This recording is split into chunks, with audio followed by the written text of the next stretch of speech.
Santa María, ora. Continuamos con nuestro programa de Conversaciones de Santos, hablando de San Francisco de Asís.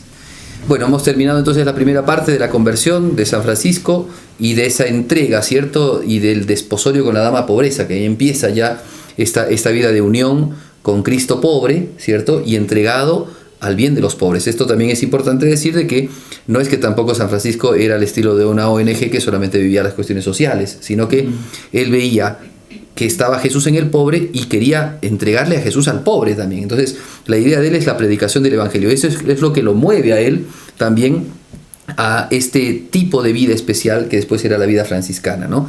Vida de pobreza, de austeridad muy profunda, mucha penitencia, para entregarse a los pobres, para hacerles el bien a los pobres y para mostrarles a Cristo, porque los pobres no reciben a Cristo, ¿no? Están dejados de lado, están apartados y no reciben. Entonces alguien tiene que predicarles. Entonces ahí empieza este nuevo tipo de vida, que era un tipo de vida distinto al que se vivía en la iglesia en ese tiempo, porque los religiosos eran solamente monjes, ¿no? O sea, todas las almas religiosas eran monjes, y estaban los monjes y el clero diocesano. El clero diocesano era el que predicaba en las iglesias, y los monjes vivían en sus monasterios.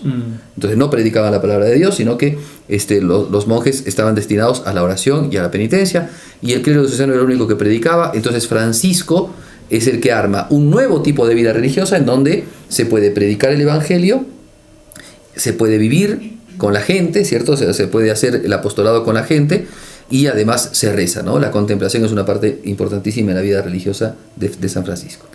Bien, después de estar exiliado Francisco en esa cueva por alrededor de un mes, regresa a su ciudad, hambriento y lleno de harapos, y la gente iba por detrás burlándose porque lo creían loco.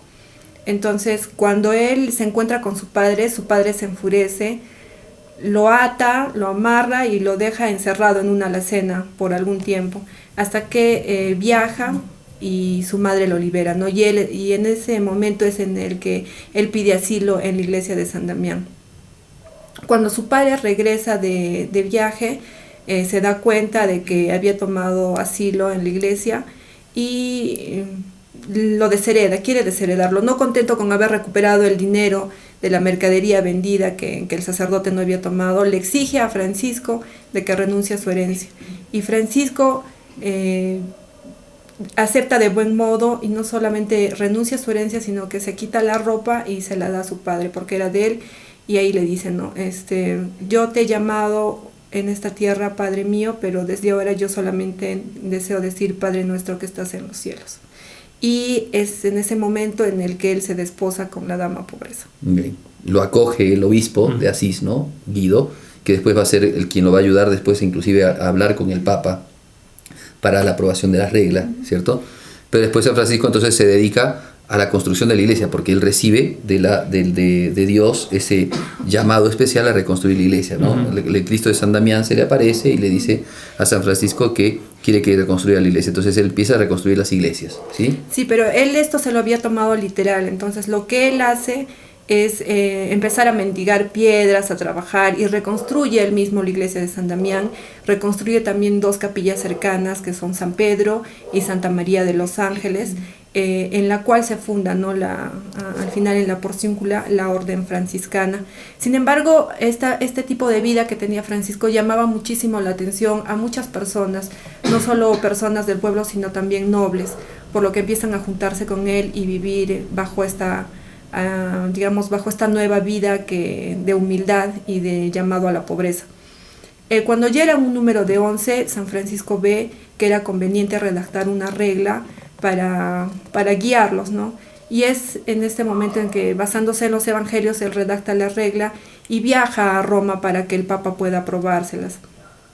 En Roma tenían algunos detractores porque pensaban de que este tipo de vida era muy dura, por lo tanto no veían con buenos ojos a San Francisco. Sin embargo, en ese momento el Papa Inocencio III, unos días antes de entrevistarse con San Francisco, se sueña que este santo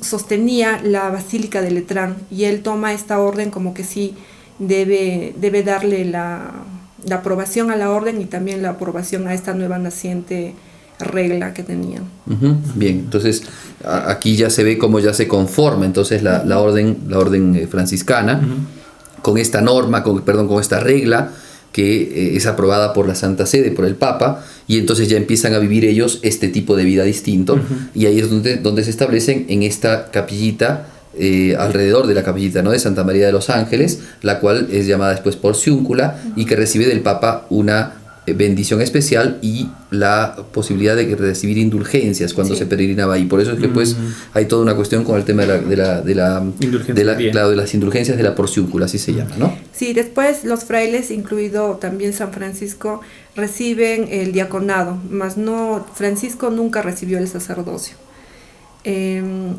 Pasa que en el año 1212, en la cuaresma de 1212, San Francisco recibe un gozo muy grande. Se acerca a él una dama muy joven y de una familia rica y noble de Asís, que es Santa Clara, la que fue después Santa Clara de Asís, y le pide estar bajo su paternalidad espiritual, porque ella, su hermana y varias jóvenes querían estar bajo esa orden de humildad y pobreza. San Francisco se alegra mucho y en un instante primero las aloja o las pone con unas monjas benedictinas, pero luego él y sus frailes construyen cerca a San Damián una pequeña casa en la que las instalan, y se funda la segunda orden de las damas pobres franciscanas, que actualmente se conocen como las clarisas pobres. Bien, aquí, a ver, vamos un poco más allá. Está bueno el dato de Santa Clara, porque funda la segunda orden franciscana, ¿no?, que son las clarisas, con Santa Clara a la cabeza, ¿cierto? Sí. Que eso también es una vida muy linda, la de Santa Clara. Me parece interesante, por ejemplo, hablar de, no mencionar solamente aquí al obispo Ugolino, al cardenal Ugolino, que después será el Papa Gregorio IX, que fue benefactor de San Francisco de Asís, y fue justamente él uno de los que promovió, un hombre muy sabio, muy bueno, que ayudó a los franciscanos a ponerlos en orden, ¿no? Porque esta orden o esta regla primitiva de San Francisco manifestaba determinadas cosas, pero también tenía lagunas, ¿no?, en el modo de vida. Por eso es que empiezan a tener también algunos problemas, empiezan a tener también defecciones, empiezan a haber algunos religiosos franciscanos que se empiezan a ir de la orden franciscana porque no soportan, no entienden algunas cosas de la vida de San Francisco, ¿no? Se empiezan a desertar por los huecos en la espiritualidad que encontraban. No eran huecos en la espiritualidad, sino que en la forma de vida algunos querían ser más convencionales. Ya. Y San Francisco era muy del evangelio. Claro, porque él quería vivir el evangelio crudo, claro. Crudo. Cristo no tiene dónde reclinar la cabeza, ¿por qué vamos a tener dónde reclinar la cabeza nosotros? Claro. Pero Padre Francisco, queremos tener un convento donde vivir, no tiene que ser nuestro. Pero ¿cómo no vamos a tener propiedad? No, Jesús no tuvo. Claro. Pero queremos comprar determinadas cosas para el ajuar de cosas. No son nuestras. No tenemos por qué tener cosas. Claro, pobreza extrema. Pobreza como la de Cristo. Claro. Entonces, esas cosas no gustaron a algunos que tal vez al principio se entusiasman con todo este nuevo tipo de vida, pero Francisco, como siempre va con el evangelio y siempre quiere ser radical con el evangelio, entonces esas cosas a algunos no les gustan. Entonces, pero también se dan cuenta de que tienen que también ver la formación. San Francisco quería que los frailes leyeran la Biblia, leyeran el Evangelio y predicaran, nada más. Pero también tienen que ver si es que van a haber religiosos que van a ser sacerdotes, religiosos que son diáconos, entonces tienen que también tener formación. Claro. Ahora, el cardenal Ugolino, este benefactor, como los ve tan buenos, quería que algunos sean sacerdotes, obispos y cardenales. Y San Francisco le dice, por amor al Señor, no haga que los frailes menores sean mayores, déjenlos menores. ¿Me entiendes? Claro. Entonces él renuncia, le dice que sus frailes no tienen por qué tener jerarquía en la iglesia, son los menores. No tienen, entonces todas esas cosas motivaron a algunos, ¿no? Entonces, a consecuencia de eso, tienen este gran capítulo, ¿cierto? Sí, el primer capítulo general, en el que justamente por lo que usted dice que faltaba un cierto orden, ¿no?, entre los frailes, es que San Francisco viaja otra vez a Roma para, digamos, con la ayuda de Ugolino, para presentarle al Papa una nueva regla que había redactado, y es en este momento en el que se da ese gran encuentro entre Santo Domingo y San Francisco de Asís, en el que Santo Domingo lo reconoce, ¿no? Porque él había soñado con San Francisco, lo reconoce, se dan un gran abrazo y se dicen entre los dos de que los dos unidos van a reconstruir nuevamente la iglesia. Claro, son los grandes reformadores de ese tiempo, ¿no? Los grandes reformadores. Ahora, de un detalle, por ejemplo, en toda iglesia de Santo Domingo, iglesia, digamos, de dominicos, van a encontrar en el altar mayor un Santo Domingo y un San Francisco. Y en toda iglesia franciscana van a encontrar ustedes un San Francisco y un Santo Domingo. O sea, es porque es parte de esa fraternidad, claro, en este tipo de vida nueva que se estableció. Sí. Bien, un detalle solamente lo nombramos. San Francisco tenía tanto celo por las almas que en esto no solamente está el tema de los pobres, no era una cuestión al estilo socialista, ¿viste? No había ideología. Sí, claro, no. Aquí había sentido del evangelio. Quiere llegar tanto a la conversión de las almas, a la salvación de las almas, que quiere irse al oriente. Ya había tenido 2 intentos de irse a Siria. Sí. Y ahora quiere irse al oriente. Y ahora no es que, o sea, ahora nosotros decimos, que quiso ir a conocer Tierra Santa, qué lindo, vamos a tomarnos un tour, ¿no? Con los franciscanos. Claro, los franciscanos hacen tours a Tierra Santa. Hay mucho de eso también de historia, ¿eh? Pero antes no era así. Tierra Santa estaba en conflicto. Recuerden que es tiempo de cruzadas. Claro. Sí. Los musulmanes habían tomado Tierra Santa desde Egipto y también estaban en Siria. Habían 2 califas que estaban allí, ¿cierto? Que eran los encargados, eran hermanos para colmo. Y bueno, él va por Egipto y en Egipto se encuentra con le predica, hace inclusive les dice, ¿no? A ver a sus ¿cómo se llama? A sus representantes religiosos, a ver, hagamos la prueba del fuego, metámonos al fuego. Y quien sale, quien queda por milagro, ¿cierto? Quien queda sin ser quemado, quien queda vivo, que el sultán se convierta a esa religión. Y no quisieron ni los representantes musulmanes, ni el mismo sultán quiso. Pero quedó tan impactado, claro, que le dio la posibilidad de poder peregrinar, ¿no? Hasta el norte. Y después es el hermano de este sultán, que estaba, si mal no recuerdo, en Siria, el que le da a San Francisco la posibilidad de peregrinar a Tierra Santa y de visitar Tierra Santa, porque no se podía, los cristianos no podían entrar a Tierra Santa, estaba a cargo de los musulmanes, no podían entrar, eran puestos presos, ahí también aparecen los mercenarios, ¿cierto? Que no es otro tema. Sí, sí. Entonces entra ahí y tanto causa la figura de San Francisco, tanto causa claro, admiración, alegría, entusiasmo en los mismos musulmanes, que los dejan a cargo a los franciscanos, aún estando en guerra, los dejan a cargo a los franciscanos de los lugares santos. Es muy interesante esto, ¿eh? Por eso es que los franciscanos hasta ahora tienen la custodia de los lugares santos en Tierra Santa. Verdad, sí. Entonces esto es toda una cuestión con San Francisco aquí, ¿ya? En ese contexto de la visita de San Francisco de Asís a tierra sarracena y musulmana es que se da el segundo capítulo general de esta orden, por lo cual hay cierto desorden porque como contaba el padre, había muchos que querían un tipo de vida diferente.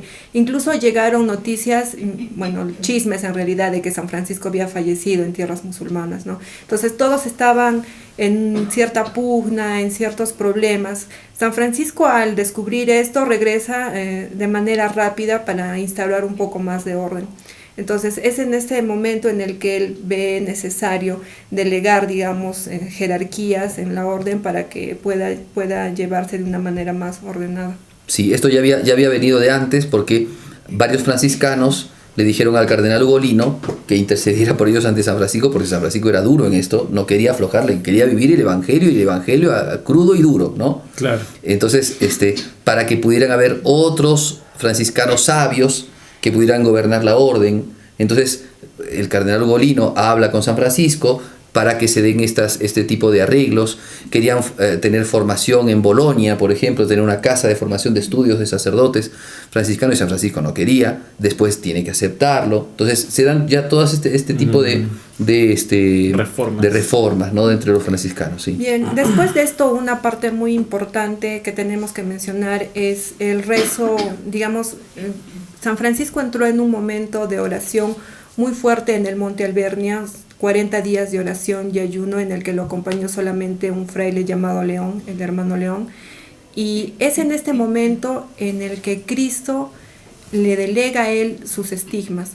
Nunca Cristo en siglos pretéritos le había otorgado a alguien la participación de su crucifixión, y es San Francisco el primero. San Buenaventura Obispo lo redacta de una manera preciosa, con un lenguaje totalmente rico, en el que se describe cómo San Francisco, estando en oración en este monte, se le acerca a Cristo, pero rodeado de alas, llevado por serafines. 2 alas a los costados, 2 alas que lo cubrían y 2 alas en la parte, lateral baja. Después de un coloquio íntimo, Cristo le hace partícipe de su crucifixión, dotándole de los estigmas tanto en las manos como en los pies y también en el costado. Sí, un detalle, perdóname que vaya un poquito atrás, porque me parece muy lindo esto, pues muy tierno, y eso quedó en la historia. Por eso dije también, San Francisco es un santo que reforma la iglesia desde adentro y de una manera cristiana, no como Lutero, que se fue de la iglesia. Reforma la iglesia llevándola nuevamente al origen, que es Jesús, que es la pobreza de Cristo, sino que también es un santo que nos llenó de tradiciones. Él, por ejemplo, nos marcó el modo de vivir la Navidad, porque hasta antes de San Francisco, la Navidad, se tenía como una fiesta y demás, pero San Francisco es en Greccio, en donde él hace una Navidad distinta, Una Navidad viviente. Claro, exactamente, hace un pesebre viviente. Entonces trae los animalitos, entonces hace que la gente pueda ver cómo fue la Navidad de Jesús. Y entonces eso se recrea la Navidad, y a partir de allí surgen los, como le dicen en España, los belenes, ¿no? Claro. O acá en el Perú los nacimientos, ajá, ¿cierto? Los pesebres, ¿no? Todo eso que nosotros llamamos. Entonces lo que nosotros vivimos hoy día tan bonito en la Navidad, en las casas donde ponemos el nacimiento, ¿no? Le ponemos la ambientación, ¿cierto? La Virgen, San José, el buey, el asnito y los demás animalitos y los pastores y los reyes, pues eso es tradición que viene de San Francisco. San Francisco es el que mostró esta manera de vivir la Navidad tan bonita, como hoy día en principio muchas familias cristianas lo hacen, claro, al armar el nacimiento en la casa. Sí, de hecho hay muchísimas anécdotas que podríamos contar de San Francisco, como esta de la Navidad, o como la transformación, o la historia de San Francisco y el lobo, o como la predicación a las aves y las golondrinas. En fin, eso es muchísima información. Pasamos en lo que estábamos, que es después de la estigmatización de San Francisco de Asís, que fue el primer estigmatizado de la historia. Él baja de una manera ya más, meditativa, porque siempre era meditativo, pero ya enfermo, después de tantísimo tiempo haber trabajado por la evangelización de las almas y por la pobreza. Estos estigmas merman mucho en su salud. 2 años después, San Francisco entrega su alma a Dios el 3 de octubre de 1226. Antes de morir, él redacta un testamento que era más una exhortación, ¿no? Una exhortación a mantener esta pobreza.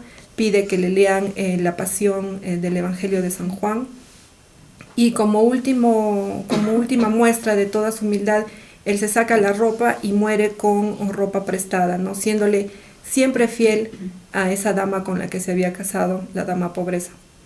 2 años después lo canonizan. Claro, en la vida religiosa de San Francisco y de los franciscanos, justamente lo que prioriza, si bien los votos son pobreza, castidad y obediencia, en los franciscanos, porque por el pedido de San Francisco, por parecerse más a Jesucristo, fue la pobreza. Se casó con la dama pobreza. Eso, místicamente hablando, se casó con la dama pobreza. El tema de los estigmas es otro elemento importantísimo. No nos da mucho el tiempo como para charlarlo, ¿cierto? Le provocó, como habíamos hablado del Padre Pío, le provocó tanta confusión a él. Se tapaba los estigmas, se tapaba con el hábito, se tapaba las manitos para que no le vieran los estigmas, pero todo el mundo se daba cuenta. Empezó a vestir, a usar medias y calzado. Sí. Antes no lo usaba, y justamente por este asunto, ¿no?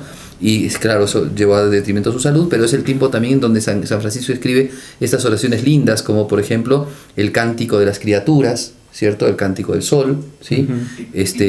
Así que ahí tenemos la vida de un hombre que se convirtió verdaderamente a Cristo, místico, hablaba con Jesucristo muy frecuentemente en su vida mística, se dejó guiar por él continuamente y marcó realmente una vida para la vida de la iglesia, una vida que fue un hito, ¿no? Un hito para el occidente cristiano. Yo creo que el occidente cristiano le debe mucho a San Francisco de Asís, mucho, porque revalorizó primero el papel fundamental del pobre, pero también el papel fundamental de la naturaleza. Es creación de Dios, y el hombre debe de cuidar la naturaleza, debe amar la naturaleza, porque en la naturaleza también están sus hermanos. Él llamaba hermanos, por eso el tema de fraile viene de la palabra hermano, ¿no? Entonces estaban los hermanos, no solamente sus hermanos de religión, sino también todo ser humano era hermano de él. Toda criatura hecha por Dios era hermano, y hasta su propio cuerpo le llamaba él el hermano burro, ¿no? Porque daba coces, y dice, a veces no, era medio terco, entonces por eso que él quería ir por un lado y el cuerpo iba por otro, entonces por eso le llamaba el hermano burro. Una vida de un hombre enamorado, ¿no? Un hombre lleno de alegría, ¿no? Chesterton dice, nadie gozó y amó tanto su riqueza cuanto Francisco amó su pobreza, ¿no? Y después una vida de ascético también, porque hay dos cosas que son muy bonitas, el caso que son muy parecidas, yo solamente cuento una. San Francisco en un momento tiene una gran tentación con la cuestión de la pureza, pero más en relación con la familia, o sea, de haber formado una familia, y entonces en esa tentación él ya se había desnudado para mostrar su humildad, ¿cierto?, delante de su padre, antes de morir. Bueno, ahora también dice, se desnudó y se tiró las rosas a clavarse con las espinas. Y dice que igual que pasó también exactamente lo mismo con la nieve, y les decía, ¿no? Abrazando, ¿no?, las espinas, decía, vengan hijos míos, hermosa, esposa mía, vengan. Bueno, quedó todo hincado, pero se dio un milagro que hasta ahora existe, que quien va a Asís, a la iglesia de San Francisco de Asís, que queda en Asís, es el único lugar donde existen rosas sin espinas. No hay espinas en esas rosas. No existen espinas. Es una cosa realmente increíble. Es ver para creer, ¿ok? Pero bueno, son tantas cosas que podemos decir de San Francisco. Padre, una consulta. Lo de las reformas vinieron de la orden, vinieron después también de fallecido, ¿no? Porque ahí nacen los Recoletos. Bueno. Claro, las reformas franciscanas después son posteriores. San Antonio de Padua es un importante franciscano. Fue primero agustino, después se hizo franciscano, San Antonio de Padua, que fue un hombre muy inteligente, muy intelectual, un gran predicador, que entró a los franciscanos y que marcó la línea justamente y ese orden ya que se tenía que cumplir. El cardenal Ugolino ya había hecho mucho para que las reformas, para que Francisco escribiera al final ya su testamento, su nueva orden, nueva regla, y después fueron dándole ciertos matices más. Hay que también hablar de los fraticellis, que fueron un grupo de franciscanos que se hicieron más duros todavía y que ya se separaron de la orden, pero también la iglesia los separó porque los encontró herejes.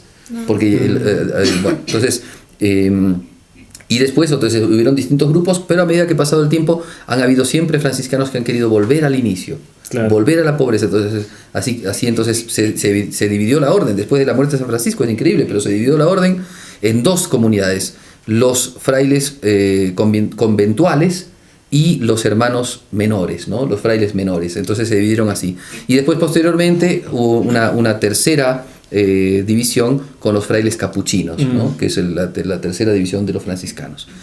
Bien, creo que más o menos hemos tenido que apretar el acelerador a 100 por hora para poder llegar al final, pero bueno, esperamos que les haya gustado esta historia de este santo tan popular, tan bueno, San Francisco de Asís.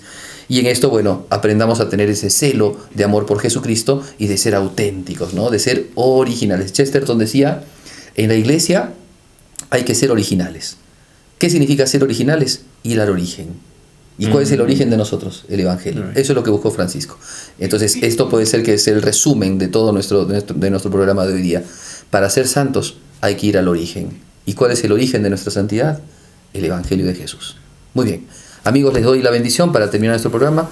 Y bueno, que la Virgencita nos acompañe en estos días y recémosle a San Francisco, que dentro de poquito es el día que vamos a recordar. El Señor esté con ustedes. Y con tu Les espíritu. bendiga Dios Todopoderoso, Padre, Hijo y Espíritu Santo. Amén. Muy bien, chicos. Gracias por todo. Dios los Dios te bendiga. bendiga. Hasta luego.